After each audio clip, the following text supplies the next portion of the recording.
It's 6:30. You're live here on GHOne TV. It's now time for News Tonight with me, Natalie Fort.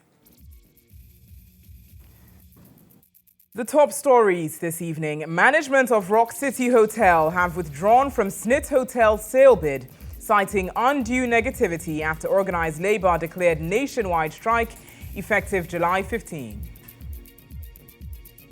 Labour would like to reiterate its well-known position that the proposed sale of SSNIT shares in the four hotels is not in the best interest of Ghanaian workers. We therefore demand that SSNIT terminates the process immediately. Also coming up, Tongu MP calls for urgent action ahead of spillage of Akosombo Dam, as he reveals some victims of disaster occasioned by the earlier spillage are still living in tents. Later in the bulletin, BECE ends today with some infractions being recorded at some centers. We will engage the examination body WAEC and other stakeholders. And ahead in business, the African peer review mechanism has attributed Ghana's inability to access the international financial markets in 2022 to the persistent poor credit ratings by the three internationally renowned agencies.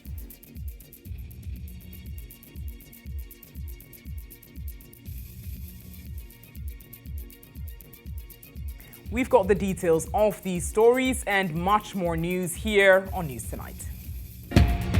You're watching News Tonight here on GHOne TV. Wherever you are in the world, you can follow this bulletin live on Facebook and X at GHOne TV. Let's settle down for the details now. Starting off with the top story, Rock City Hotel Limited, a company involved in the controversial transaction to purchase 60% shares in 6 hotels owned by the Social Security and National Insurance Trust, SSNIT, has withdrawn its bid. This comes after organized labor declared an indefinite strike action following unapproval by the National Pensions Regulatory Authority, NPRA, for the deal to proceed. You see the statement issued on your screens. This deal generating lots of controversy and backlash by key personalities in the country. The statement reads, and it's signed by Rock City Hotel, it reads, "Notice of withdrawal of bid. At all material times, we believed that we had participated in an internationally competitive bid and we're happy to have learned of our success, having edged out the other 15 organizations that participated in this process. It further reads, it therefore came as a total surprise to us that some of your stakeholders have raised concerns about your decision to seek strategic partners for these hotels. We have also taken note of ongoing media discussions on your decision to seek strategic investors for these hotels." Now it further reads, flowing from all commentary monitored and the undue negativity that has attended this commentary, we feel you have not done enough to engage all your stakeholders, leading to perceptions that we don't want associated with our brand. Finally, in the interest of accountability and transparency, we consent releasing all or whatever parts of our bid documents for public scrutiny or publish same as it should become necessary. This is signed by Rock City Hotel, and the letter is directed to the Director General of SSNIT, that's the Social Security and National Insurance Trust. Notice of withdrawal of this bid.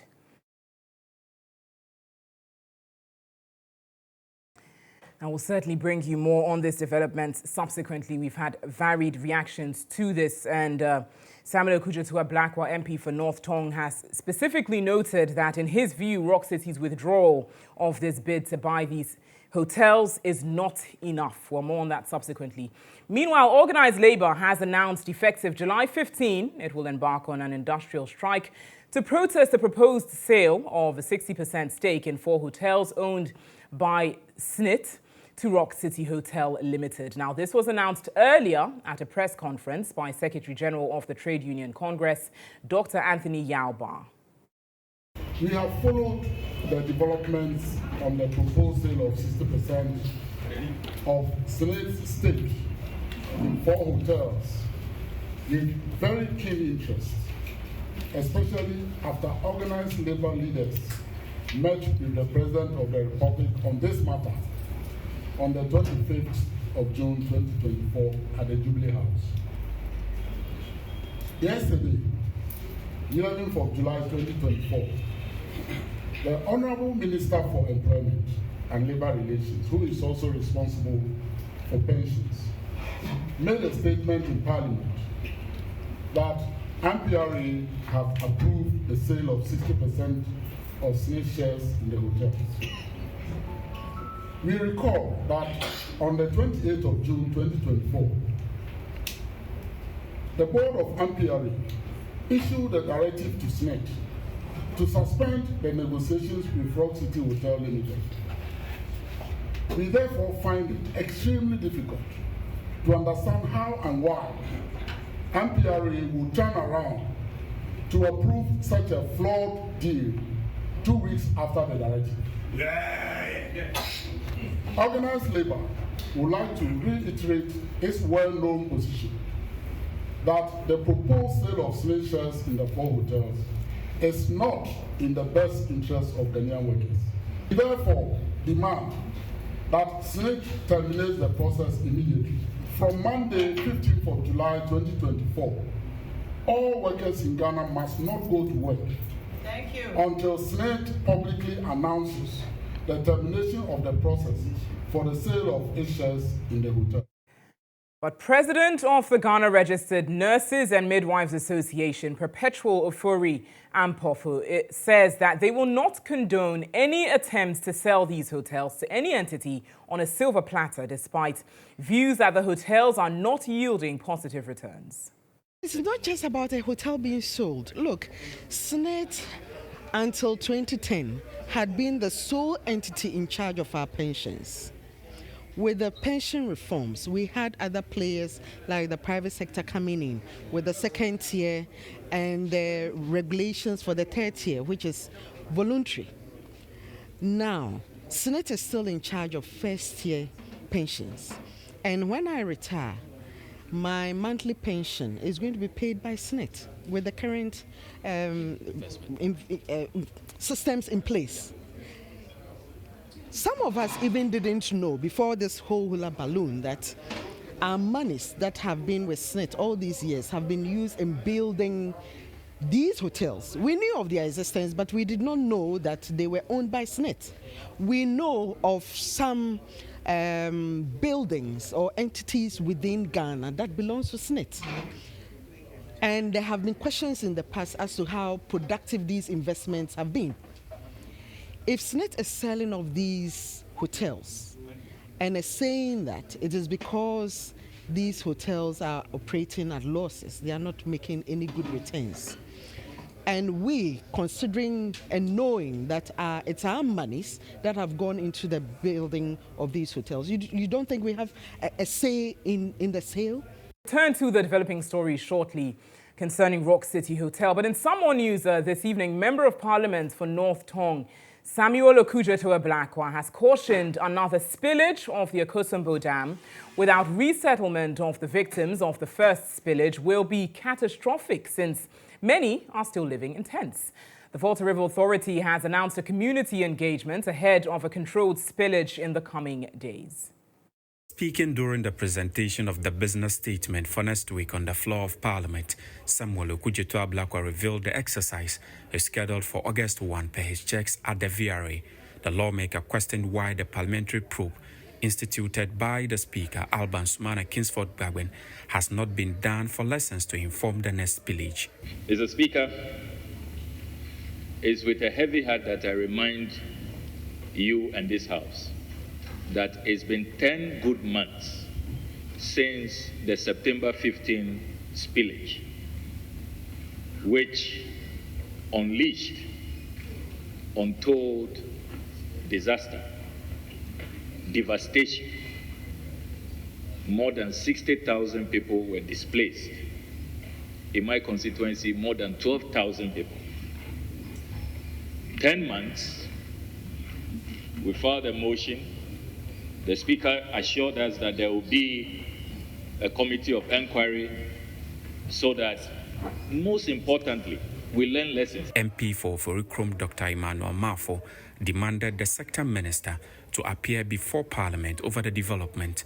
His cause was supported by MP for Kwakwe Central, Patrick Yalboama, giving the plight of the victims. Frustration, Mr. Speaker. It's very important. Lives cannot be joked with, Mr. Speaker, especially when you have people sleeping in tents. What if the community is also faced with some other epidemic? We are talking about a very serious matter here, Mr. Speaker. However, MP for Isojaman Ampemnyako, who has already filed an urgent question on the matter, pleaded with the Speaker to summon the Energy Minister before the House. I just filed an urgent question on this matter, but I think it will be quicker if you direct the Minister to come to this House to brief us on VRA's preparedness for the impending spillage, because everybody is worried, especially against the backdrop, as explained by Honorable Ablakwa, that we haven't really convinced ourselves that we will be able to do better this time through any inquiry. And so I think that from what the other contributors have said, if you are minded to direct the Minister for Energy to come to this House and brief us on what they have done after the last spillage and their preparedness to have a better spillage this time. Meanwhile, Deputy Majority Chief Whip Frank Anodompre consequently stated Parliament will hold a closed-door engagement with the Ministry for Energy over the matter. I think I agree with him that we should find space to get the Minister for the Interior, and it relates to the same matter that was raised by Honorable Ahmed. Either closed sitting or committee of the whole, but preferably should be closed sitting, since it's related to security matters, so that it will be addressed. News tonight here on GHOne TV. Let's now return to our earlier story regarding the sale of the 6 hotels by Two Rock City Hotel. And we've had development updates on this, is that Rock City has withdrawn from the SSNIT hotel sale bid. So we've got Frederick Odro, governance expert, joining us via Zoom. Good evening to you. I believe you're hearing me now. Now, what's your reaction to this issue? As you know, there's been a lot of backlash on this particular subject, and we know that there is a planned strike as well to take place. What's your reaction to this issue? Well, we'll certainly keep working the lines to engage stakeholders on this developing story and find out what the implications are on this intended strike. Away from that, let's turn to education. The Mayor of Accra, Elizabeth Saki, has cautioned candidates of this year's Basic Education Certificate examination to avoid indiscriminate lifestyle and social vices that may land them in trouble after their examinations. During a tour of some examination centers in Accra as the week-long exam comes to a close, Elizabeth Saki commended the candidates for their hard work and called on parents to also monitor the movements of their children while they wait for their results.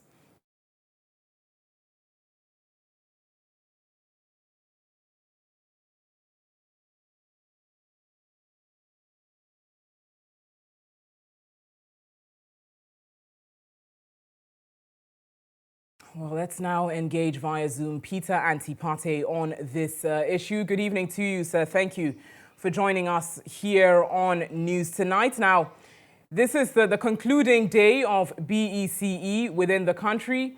What's your reaction to how it's the entire process has been?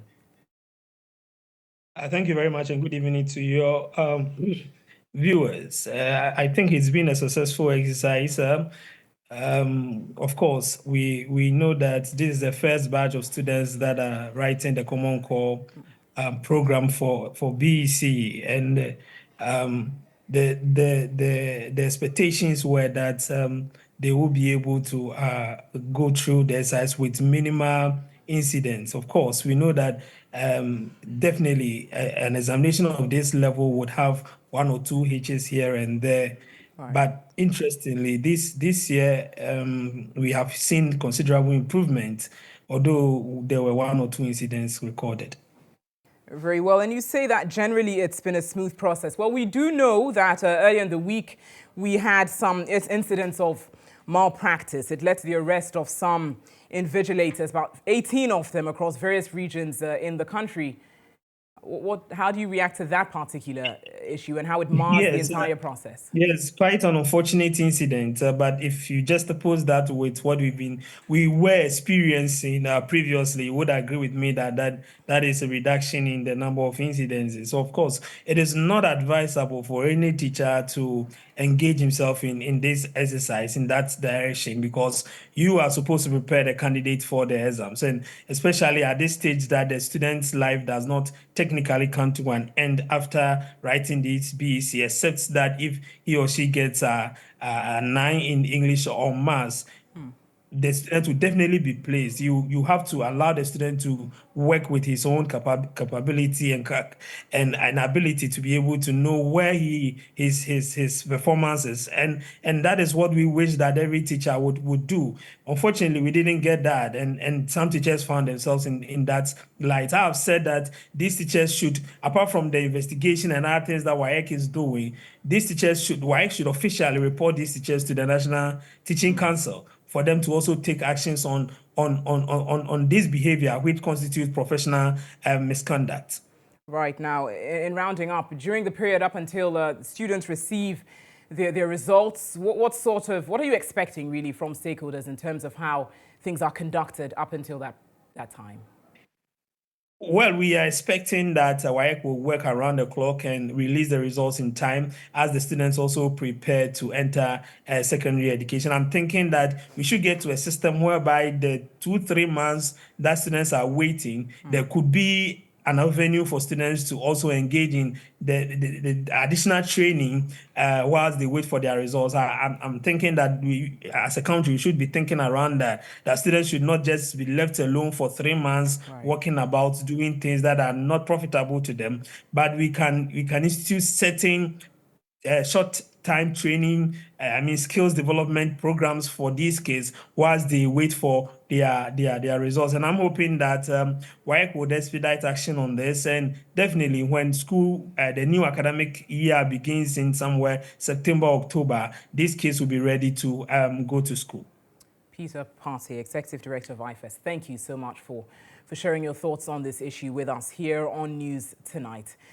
Away from education, let's turn to politics, as founder and leader of the New Force movement, Nanakwame Bediako, has officially announced he will be running as an independent presidential candidate in the December 2024 elections.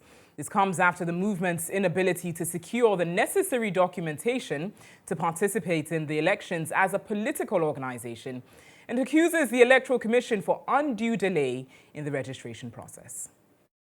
With barely 6 months to election 2024 yet to be registered, one is likely to fall out due to their inability to process their registration at the Electoral Commission. Against this backdrop, the New Force, led by Nanakwame Bediako, announced he will be running as an independent presidential candidate in the polls. In light of the obstacle we're facing with our party registration, I'm announcing my intention to run as independent candidate in the up-and-coming elections. The fight is personal to me, but my neck is out for you. I have lived the struggles of everyday Ghanaians. I have felt the weight of poverty and the sting of limited opportunities.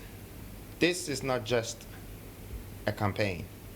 It is a revolution for a prosperous Ghana. Speaking at a press conference, the businessman revealed the decision to run as an independent candidate instead of a party's ticket is born out of undue delays by the Electoral Commission to expedite processes to issue the New Force a certificate to partake in the election as a political party. The regional industrial revolution is at the heart of our agenda. By transforming all 16 regions into a vibrant industrial hub, we will unlock Ghana's vast mineral and human potential wealth. The transformation will create millions of jobs, reduce poverty, and spread prosperity for beyond Accra and further. We are building a future where every Ghanaian can dream big and achieve. On his vision to transform the economy, the businessman indicated he intends to make Ghana an export hub for finished goods. Meanwhile, a former Chief of Defense Staff, Brigadier General Joseph Nonu Mensah, expressed misgivings over the current state of affairs in the country. The retired serviceman bemoaned what he described as the indiscriminate sale of government lands by politicians and private developers and called on the youth to stand up against political patronage. General Nonu Mensah, retired, was speaking at a press conference organized by the New Force, a political movement. Anybody from Labadi, you go to Labadi, see trade fair. So given Nkrumah, the land there, a huge land, built trade fair 1966. But the point of the throne, it came on the next year, 67. Then government decides not to go ahead. The property belongs to Labadi people. Why are they taking them? And Ghanaian people. They are selling the you press also mute, like dumb, deaf and dumb. And you go, they're opium. Who is scaring you? Nobody can scare you. Speak the truth. I've never been scared by anybody. Because I always live by the truth and will die by the truth. Why are you selling the land there? You go to Makola, go to old Kingsway, driving down Cocoa Ball to ETC. See the women on the street. That makes me sick. My mother never sold food stuff on the streets. Yet we don't care with our land cruisers. We never around. And then we sell the assets. In other news this evening, in a move to address the pressing hydrological issues facing the country, the Ghana Hydrological Authority has signed a memorandum of understanding with the UK Centre for Ecology and Hydrology. Speaking during the event's Chief Executive Officer of the Ghana Hydrological Authority, GHOne intimated that the MOU offers an opportunity for Ghana to enhance its technical expertise, apply research in a practical context, and contribute to the global water resource management and climate adaptation. The collaboration between the Ghana Hydrological Authority and the UK Centre for Ecology and Hydrology was formalized with the signing of the Memorandum of Understanding. Highlighting the UK Centre for Ecology and Hydrology's commitment to supporting Ghana's efforts in tackling hydrological challenges, the Chief Executive of the UK Centre for Ecology and Hydrology, Dr. Stuart Wainwright, disclosed that the MOU will bring a mutual benefit to both countries in terms of combating floods. And we haven't chosen Ghana by accident. There's a lot of wonderful research going on there. There's a lot of great agencies like Hydro, which is why we've chosen Accra for our first international office. In terms of the most pressing issues, it's something that all nations are facing. Adaptation to climate change. Our climate is changing fast, and that's presenting new challenges to us. I can see in Accra, in Ghana, that there are a few different challenges to the UK as well. The rate of urbanisation and the behaviour of some aspects of society, I can see are having a real impact on flooding risks. In the UK, we've got our own challenges, all right? We're not always building things in the right places. We've probably got some of those same challenges here as well. According to the Chief Executive of the Ghana Hydrological Authority, John Kissy, the partnership will help leverage expertise of the authority to develop innovative solutions to Ghana's hydrological bottlenecks, which includes flooding, watershed management, and expressed optimism about the partnership. The UKCH has been in this business for a very long time. They have made a lot of impact globally. There's a lot of technology that they have access to that we don't. There's a lot of research knowledge that they have that we don't. And so this partnership is going to help build our capacity to enable us, access, cutting-edge technology to support the work that we do in Ghana. John Kissy, however, used the opportunity to call for a behavioral change towards sanitation and environmental sustainability to mitigate floods. It will come by education, and we constantly, at every opportunity we get, highlighting these behaviors. Whereas government is investing so much money building new drains, expanding existing ones, dredging and desilting channels and all of that. If we do all of that and we still continue to, put rubbish and solid waste in our drains, the every capacity that we are able to deliver by construction will be taken up by this solid waste. So we will still have flooding. People, if they continue to build in wetlands, they are displacing large volumes of water, and this will end up in our homes. We'll still get flooding. If people are encroaching on drainage buffers, we'll still have flooding. The Ghana Hydrological Authority, since its establishment by the Ghana Hydrological Authority Act 2021, Act 1085, is responsible for the planning, design, execution, operation, and maintenance of flood control mechanisms, coastal engineering works, drainage improvement works, and operational and applied hydrology in the country. You're watching News Tonight. We've got business news next.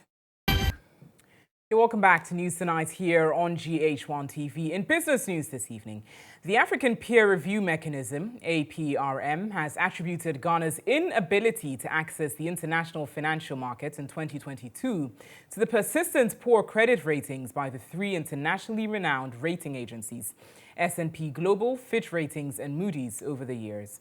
According to APRM, despite the government's implementation of sound policies, these foreign rating agencies presented a contrary view, thereby deterring investors from the country. Ghana first received a B+ and a B sovereign credit rating in 2003 from S&P Global and Fitch Ratings, respectively. The country was assigned a B+ equivalent of a B1 rating by Moody's in 2012, which was downgraded to B2 and B3 consecutively in 2014 and 2015. Since then, Ghana's sovereign credit ratings have been in downward trend, with a steep decline in 2022. It was the APRM's view that the speculative comments and the rating actions by international rating agencies in the first half of 2022 materially contributed, we underline that, materially contributed to Ghana's loss of access to international financial markets. The opinion that was issued compounded the complexities of the economic recovery process and rendered the fiscal measures that were being undertaken by the government at the time ineffective. Described as a worrying phenomenon prevalent across the African continent, the African Peer Review Mechanism is making a fervent call on African leaders to establish an African rating agency, independent and private sector-led, to provide accurate and realistic credit ratings for African countries. Some African nations have made commendable strides in achieving positive credit rating upgrades due to sound economic policies and robust governance structures. Others continue to struggle. Several countries still face significant economic challenges exacerbated by external shocks such as the global pandemic, geopolitical tensions, and fluctuating commodity prices. These challenges have resulted in negative credit rating actions, reflecting the diverse and uneven economic landscape of the continent. The debate has sparked a call to action from civil society organizations, emphasizing that African leaders must take a more proactive stance in addressing the plight of their citizens rather than simply reacting to their needs. In some more business news, Social Enterprise Ghana, in partnership with Anis VAD Foundation of Spain, is paving the way for a brighter future in the health services sector through the empowerment of social entrepreneurs. 35 social entrepreneurs and non-governmental organizations are currently undergoing rigorous training as part of an initiative to develop cutting-edge solutions to Ghana's health service challenges. There's more in this report. The 6-day training program, which aims to foster health-focused social entrepreneurship in the country, brought together a diverse group of participants to develop and invest in the sector. Out of 35 shortlisted participants from a nationwide competitive selection process, 10 will be awarded grants of €50,000 each to help them implement projects that will significantly improve the lives of vulnerable communities and individuals across Ghana. The initiative forms part of a broader effort to address health challenges in Ghana through social entrepreneurship. We are improving the capacity of these health NGOs so that they can better serve and deliver on their mandate. We are providing them training in areas including identification of the neglected tropical diseases, how they can deliver on supporting and training the communities that are affected by NTDs.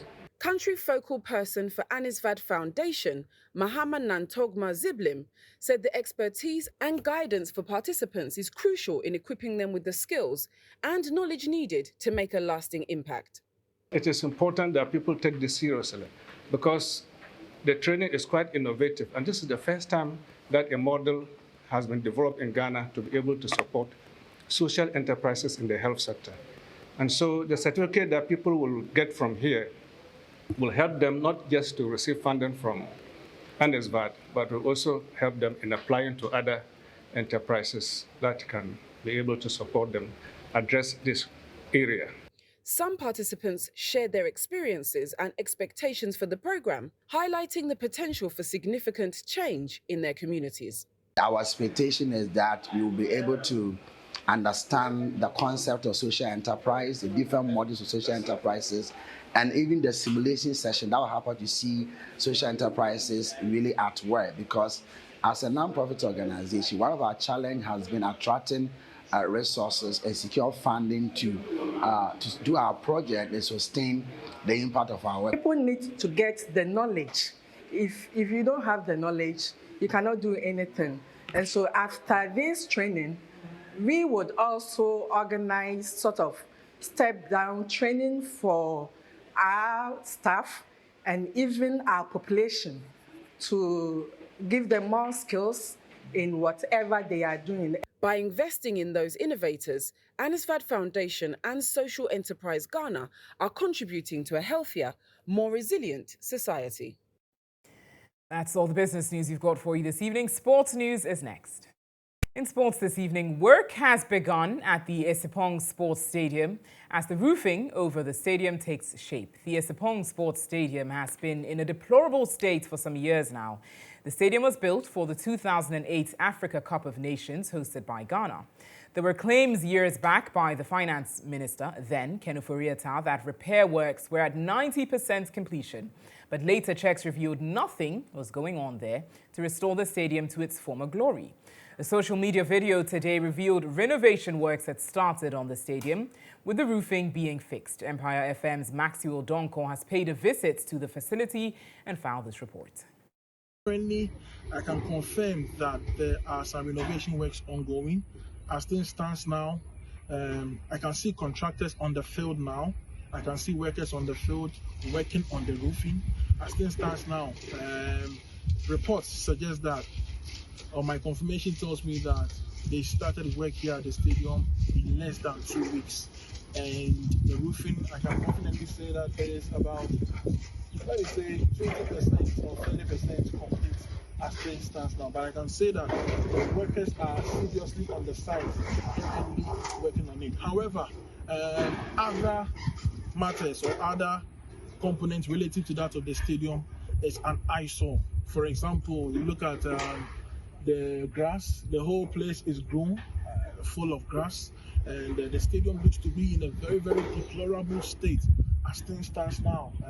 Nothing looks like it was a stadium that was built somewhere around 2008.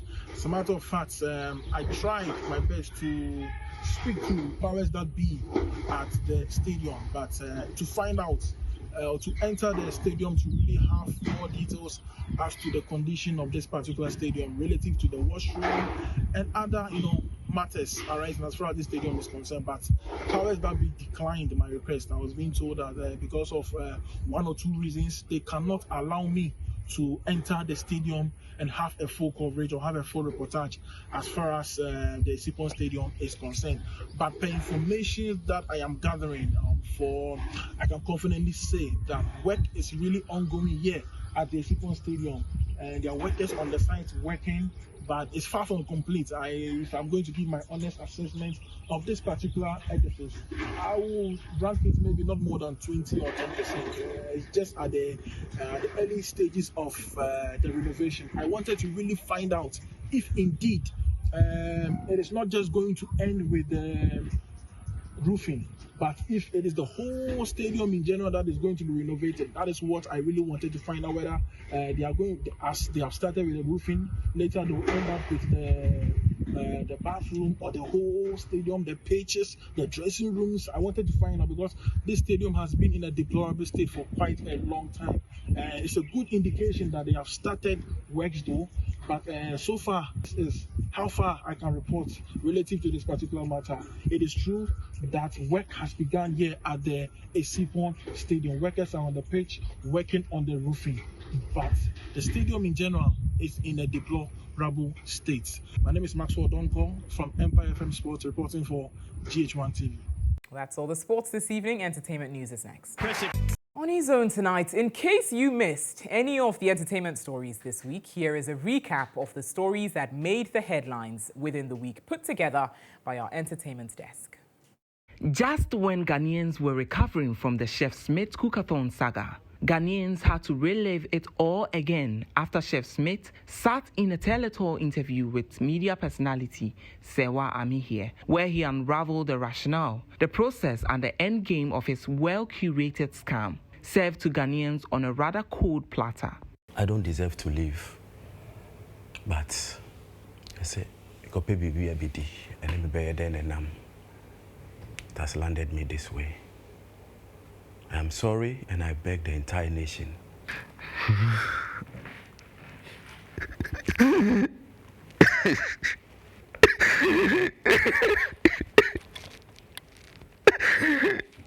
Subsequently, main sponsors of the Chef Smith Cookathon also rendered an apology to Ghanaians for their negligence in ensuring due diligence during another interview with media personality Lily Mohammed on G Today. Chobai, today is a very special and important day for the new patriotic party. Then came another big scandal, call it the biggest political gaffe this year, and you won't be far from the truth. Dr. Matthew Poku Prempeh, the running mate to the new Patriotic Party's flag bearer, Dr. Mahmoud Bawumia, declared that no president has developed a nation like President Akufo-Addo since 1957, and not even our Kwame Nkrumah. Well, that's all the news that we've got for you this evening. We've got a lot more news on our website, starfm.com.gh. Thank you so much for watching. The Bulletin this evening was produced by Abdul Hanan Adam. I'm Natalie Fort. Have a great weekend.